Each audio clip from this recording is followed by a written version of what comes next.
You are now listening to WWII Sound. Welcome to episode 88 of Versus Mike History. I am your host, Michael History.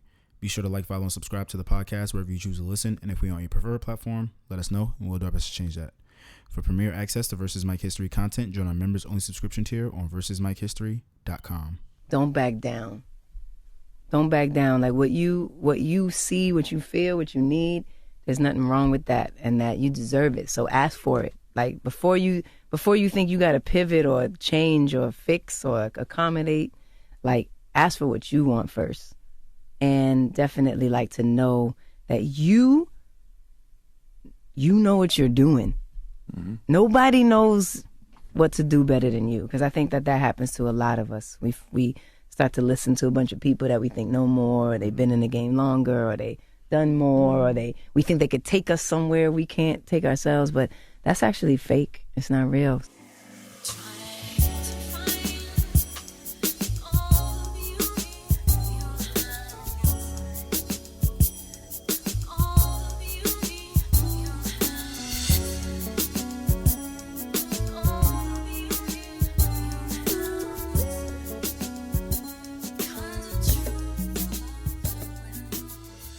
Peace, family. We are back. It's your boy back behind the mic once again.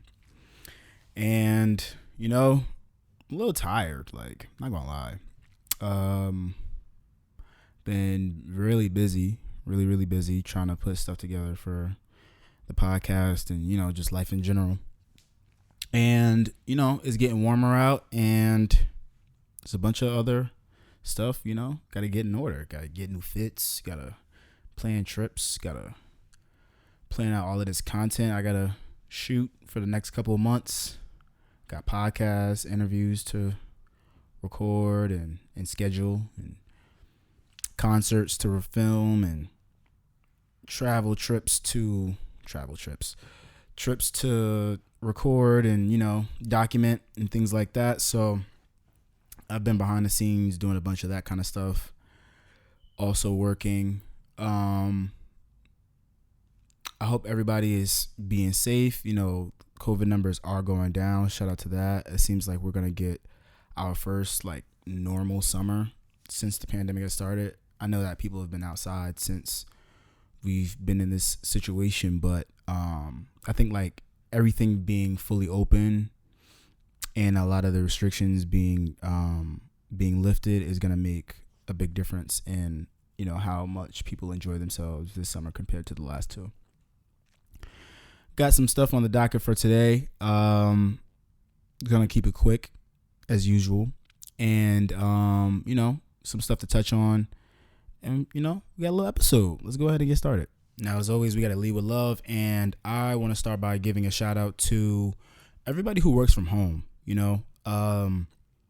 I want to focus on everyone who works from home, this week, because having a job that you work at home, it doesn't mean that you have any less of a job than somebody who, works in person every day. And, we got news that the president is looking to have everyone go back in person and, kind of leave remote work behind. But, a lot of the jobs that we worked before the pandemic started didn't necessarily require us to be in an office. So there's really no need for that to become a norm again.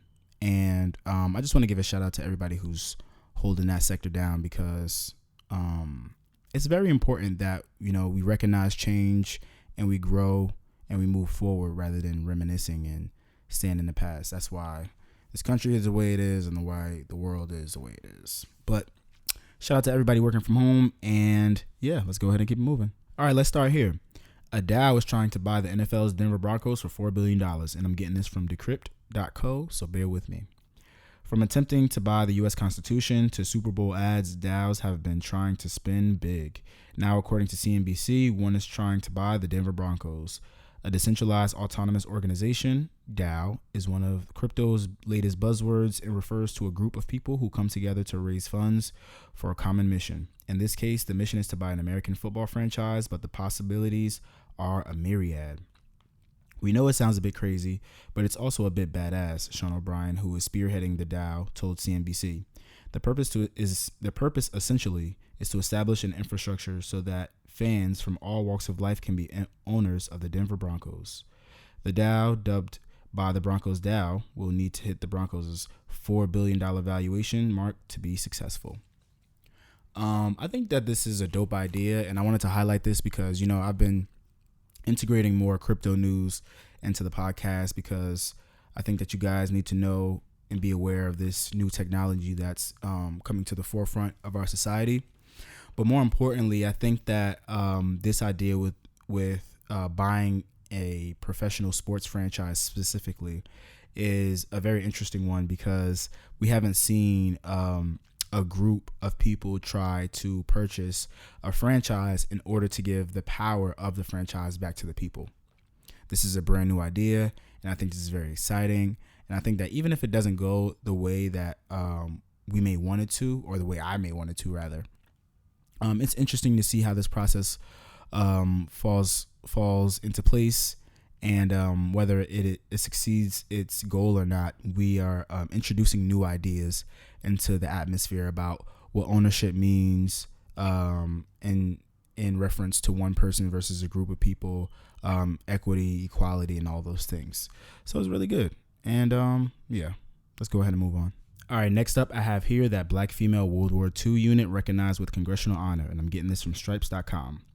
In this photo provided by the U.S. Army Women's Museum, members of the 6,888th Battalion stand in formation in Birmingham, England in 1945. On Monday, February 28th, 2022, the House voted to award the only all-female Black unit to serve in Europe during World War II with the Congressional Gold Medal. The 422-0 vote follows a long-running campaign to recognize the 6,888th Central Post Directory Battalion. The Senate passed the legislation last year. The unit, known in short as the 6888, was tasked with sorting and routing mail for millions of American service members and civilians. Only a half dozen of the more than 850 members are still alive. It's overwhelming, Major Fanny Griffin McClendon, who is 101 and lives in Arizona, said when told of the vote. It's something I never even thought about it. I don't know if I can stand this. This is beautiful news for this battalion to get recognized by the United States government. The United States government fails continuously to recognize the accomplishments of Black people throughout history and even in modern history. So the fact that there was a campaign to give recognition to the 6,000 women who were a part of this battalion, and that it took so long, it's disappointing. But I'm glad that these women got the recognition that they deserved, and that people will be able to learn about it in the future. And that's what really matters. All right, I have here from Shadow and Act that White Man Can't Jump reboot, co-written by Kenya Barris, taps Jack Harlow to star. 20th Century's White Man Can't Jump reboot has found one of its leads in rapper Jack Harlow, who will make his acting debut in the film. As Deadline notes in their exclusive report, Harlow blew producers away in what was his first ever audition for an on-screen project. The film is being directed by Cal Maddock with a script from Kenya Barris and Doug Hall. Barris is producing through his Carla Below Ink Society banner, along with Blake Griffin, Ryan Khalil, and Noah Weinstein, who are executive producing through their Mortal Media banner. Cal Maddock, who directed the cinematic video for Lil Nas X's Old Town Road, is also directing the upcoming House Party film for HBO Max. The reboot of the 1992 sports comedy starring Wesley Snipes and Woody Harrelson with Rosie Perez sees Harlow in a similar role to Harrelson in the first film. So this is going to be a transparent moment for me, but I have never seen White Man Can't Jump. I have never seen it. I am a fan of Woody Harrelson and Wesley Snipes, however, and Rosie Perez, but I haven't seen the film. What do I think about a reboot of that film? I mean, whatever, cool. The powers that be in Hollywood are already remaking everything else, and this is just another one on that list. How do I feel about Jack Harlow, however, being casted in the opposite role, in Woody Harrelson's role. However, I don't think that rappers acting is a good idea, to be perfectly honest, unless that is actually a field that you would like to pursue professionally for the long term. I'm not hating. I mean, like, if he can play the role, he can play the role. Like, but I mean, I feel like this just seems like a cash grab, an easy slam dunk in terms of getting a check cut by a big company to produce something that people already recognize, but not really. You know, that's kind of the era that we're living in. I don't really have any opinions about this, I guess. I mean, it doesn't sound smart, seeing as he hasn't been in anything else, not a TV show or a skit. Well, I'm sure he's been in skits. But, you know, we'll see how this goes. That's all. I just wanted to report on it. All right, guys. So as you know, the United States has included themselves in an international conflict that regards Russia and the Ukraine. And amongst all of the conflict that's going on overseas right now, we just learned some new news that Brittney Griner is arrested in Russia. And I'm getting this news from CNN, so bear with me. For days, family and friends have been clamoring for the release of two-time Olympic champion Brittney Griner after she was detained in Russia on drug charges. Now, hundreds of strangers have joined the effort as U.S.-Russian tensions escalate amid Russia's invasion of Ukraine. Griner, 31, is a championship-winning player with the WNBA's Phoenix Mercury and spends her off-seasons playing for the Russian team UMMC in Ekaterinburg. Excuse me. The Russian Federal Customs Service said an American at Sheremetyevo Airport was carrying hash oil. Russia's Interfax news agency quoted a statement from Customs Service which did not identify the traveler by name. I'll stop there. I think this is interesting. This is interesting, one, because we as Americans are just finding out that Brittney Griner has been arrested in Russia over having hash oil in the airport, which means that she's been arrested for days to weeks. I believe it's been weeks now. It's very unfortunate that it seems that a lot of citizens are receiving the short end of the stick when it comes to this conflict between nations. I didn't really want to get into a lot of the politics behind that because I feel like as Black Americans, it doesn't necessarily involve us. So I didn't feel pressure to speak on it. But this story directly involves our culture. So, you know, I pray for the release of Brittney Griner, and I hope she has safe travels back home. I hope everything with that situation gets solved and resolved as soon as possible. And if, you know, she was getting paid enough by the WNBA, she wouldn't have to play overseas during off seasons. So I'll leave that grain of salt at the end. All right, let's go ahead and get into some word of mouth. So I want to talk about a few things. First and foremost, I want to talk about Conway leaving Griselda, because I haven't seen a lot of people talk about it, and I'm kind of curious to know what caused it. He speaks briefly about it in his project, but he doesn't allude to any specifics. And I'm just curious to know how that all unpacked. This project that he just released was on Shady, and I know like right before that he announced that he was no longer a part of the Griselda group. I think he's still on Griselda Records though. And yeah, it's just really interesting to see because these guys are, you know, a few years in, and they have a lot of work out already. But I want to know what's going on with my guys. You know, like that's a very interesting development that, you know, we haven't really gotten to the bottom of or really even, you know, addressed seriously. But I'll leave that there and move on to some other drama. Some other great people, or some other people that are great at rapping, that being the group Slaughterhouse, are at odds currently. So Joe Budden, Royce the 5'9", Joel Ortiz, and Crooked I all make up the group Slaughterhouse, or did rather. Recently, Joel Ortiz and Crooked I decided to record a collaborative project called The Rise and Death of Slaughterhouse, I believe. And they released their first project they released the first song off of the project that, basically describes why the supergroup hasn't been able to record. And they pretty much put all the onus on Joe Budden and Royce the 5'9", with the excuses of Joe Budden did not want to record an album on Shady Records, which he has said himself, and Royce the 5'9" saying that he would not record a Slaughterhouse album without Joe Budden because the three of them are not Joe Budden. The three of them are not Slaughterhouse, excuse me. Which I think is also fair.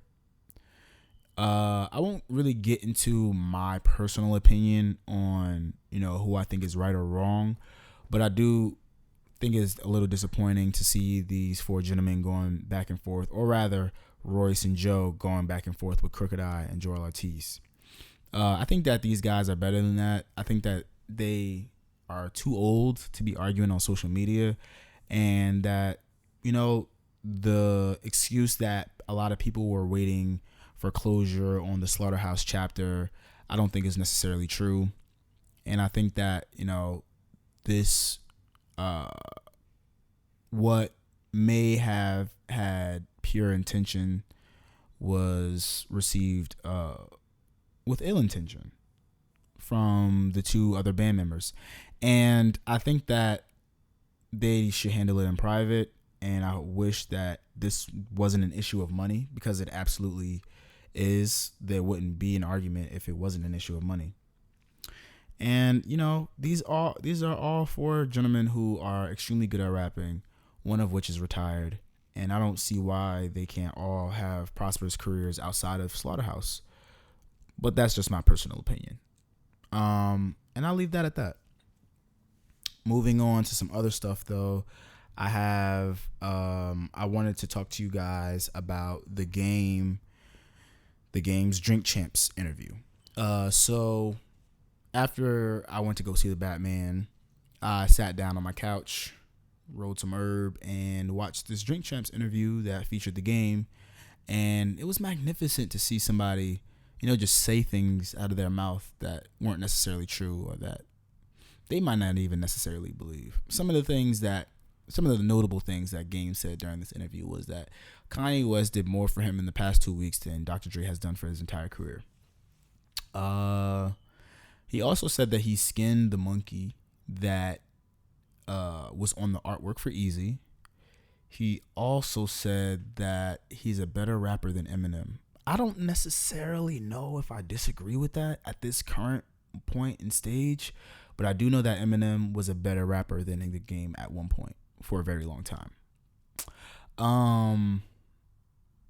What else is something that he said? He said that he felt like he was G-Unit when he broke up with Game.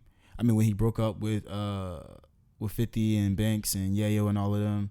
And he just spoke about a lot of different things. I think that it is actually a great interview, and he does speak about his influences as an artist and about a lot of hip hop history that he was involved with, that I think that people should definitely check out.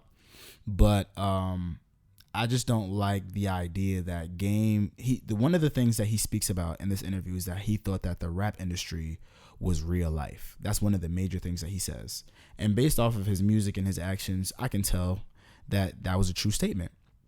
However, it seems as though he went from thinking that hip hop was all real life to realizing that it wasn't real life, and now becoming a character. And I don't know how I feel about that, but it was definitely an entertaining interview. It's definitely an entertaining interview. And a little wild to see somebody, drink a whole bottle of Clase Azul. Insane. Nevertheless, I think you guys should check it out. Nori and EFN talk over game the whole time, as usual. Those are my guys, though. And then Wack comes in at the end and speaks about, whatever Nori wants to talk to him about. A lot of West Coast stuff. And yeah, it was a good time. I think that it was dope. And I think that's pretty much all I have for word of mouth, All right, let's go ahead and get into some new music. So I have here that DaBaby and NBA Youngboy, they released an entire project called Better Than You. This was released via Interscope and Atlantic. Two of the biggest artists in the industry right now. And that's pretty much all I have to say about it. I'm not necessarily fans of either of these young men, but shout out to them. The Cool Kids releases Before Shit Got Weird, a 21-track album. Glad to see these guys working and, healthy and doing well. Haven't gotten to listen to this project either, but I will be checking it out soon. Smoke DZA, Lim Lo, 183rd. They released an album called Diplomatic and Immunity. This is about 8 songs, and I have not gotten a chance to listen to it yet, but I will be listening to that soon as well. King Von, What It Means to Be King. Rest in peace to King Von. This is released via Only the Family Entertainment /Empire. So shout out to OTF holding down that young man's legacy. Malia releases What's After I Love You, or Malia, excuse me. What else do we have? Tinashe with the deluxe version of 333. What else do we have here? And that's pretty much it in terms of albums. Let me move over to singles. So I have The Alchemist and Cool G Rap with Diesel. I actually really like that record. A Boogie and Be Love will hit different. Haven't heard that one yet. Lil Wayne and Machine Gun Kelly. Digga D and Moneybagg Yo with G-Lock. We got Pusha T and Nigo with Hear Me Clearly. Head High, Joey Badass. I actually really like that record. Blast and Zakari with Sometimes. I heard a bit of it, but I didn't finish the record. I think it's pretty cool. T Grizzly with Beat the Streets. Moray and Corday with Still Here. And that is all I will report on. So shout out to everybody who's releasing new music. And I've just been having Joe College's John Blaze and my boy John Crawford released his 4-pack recently as well that I've been listening to over and over again. Let me go ahead and give my boy some promo. We have here the IIWII pack from John Crawford. I probably should have asked him what that stands for, but I forgot. On this project, we have Trap, False Pretense, Die For Me, and Recovery. My favorite 2 records from the 4-pack are Trap and False Pretense. Trap specifically. I didn't release an episode last week, so I'll talk about some older releases because Conway released God Don't Make Mistakes last week, and I didn't get to talk about that. And the sound selection is actually coming off of that project. And I think that's pretty much. Robert Glasper released Black Radio 3 as well. I didn't get to report on that, and I think I'll leave it there. So shout out to everybody who released new music. All right, let's go ahead and get into some new television, movies, and trailers. Where should I start? I'm not gonna start with the Batman. I'm gonna start with Snowfall. Snowfall episode 3, season 5 was really good. But season 5 in general, because I haven't really spoken about it since the season started, has been phenomenal so far. This show only gets better.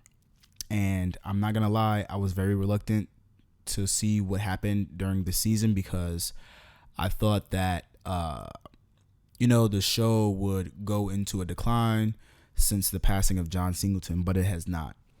It truly has not. The show is continuously continues to be well written. Damson Idris is a rock star.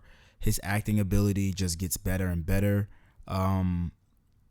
Everybody knows their role on the show, and the plot holes are few and are very few. I think that this show is really good, and I'm glad that it's back because it has been quite a while. What else do we have? Force is on TV right now. I'm not hearing a lot of great things about it, but I do know that 50 was complaining about Starz not renewing it, even though it had the best premiere numbers for Starz or something like that. Killing Eve is on its 4th and final season. I have not watched any episodes yet, but I plan to by the time I get back here for you guys.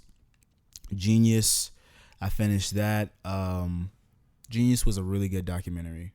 I could say a million things about the legacy of Kanye West and how he inspired me to be who I want to be in life, but everybody should just watch that documentary and take away from it a personal thing rather than me coming here to step on my soapbox and preach about why Kanye is who he thinks he is. Bel-Air is well into its season. I have not caught up on this show yet, but I've heard amazing things. And let's go ahead and get into the Batman. So, Robert Pattinson and Zoe Kravitz star in the Batman that released this year. It is a noir take on the superhero franchise of the Batman. With that being said, it is still very true to the character. I think that the film is done extremely well. The fact that Gotham City itself is a character in this film is a very big plus for the franchise. One of the main things that this film got right that the Christopher Nolan franchise sort of fell flat on was the development of Gotham in the first film, and then kind of just having it be a New York backdrop in the final two films, especially since a lot of the film takes place on the streets of Gotham. So we should see more of it in terms of its citizens, the people that make it go around, its business owners, the mob, things like that, rather than these grandiose Batman stories. That's how I personally feel. I think that this franchise leaves room for different interpretations of things that we've already seen, in addition to things that we have not seen yet, like Court of Owls, like Hush. I'm really excited to get into those storylines. If we get a sequel, I do know that HBO Max is developing an Arkham Asylum series for their platform, as well as a Penguin movie starring Colin Farrell, who is also in this film and does amazing. The score is outstanding, one of the best things about this film, and the long airtime was not an issue for me. If the story went by really fast, I will say that the third act dragged a bit, and it was a bit anticlimactic, but overall the film does an amazing, fantastic job. These are just my opinions as a filmmaker, as a filmmaker. And I think, and I'll speak about Robert Pattinson's performance, which was absolutely amazing. I think that one of the great things that he captured about the character in this film was that it was truly the start of his career as Batman, rather than, something that he's just been doing for a long time that people recognize him for. There were a lot of small instances in this film that showed how new he was to the profession, his lack of speaking, him being I don't want to ruin the movie, but there were a lot of little ticks in this film that alluded to Batman being new to his profession, as well as it just being flat out explained to us, but the performance matched the script. Zoe Kravitz is absolutely amazing in this film. She's my favorite part about this film, actually. She steals every scene that she's in, and she's absolutely stunning. And, you know, I just want to go back to this world already, man. It's a very exciting world, and it's a very expansive world. So I hope you get the opportunity to stay here for a while, and it doesn't get muddled by, more ridiculous Batman villains. I hope we stay a little bit more grounded. I know that the Dark Knight trilogy was also grounded, but this is grounded in a different way. I think that we have the potential to see supernatural villains in this universe.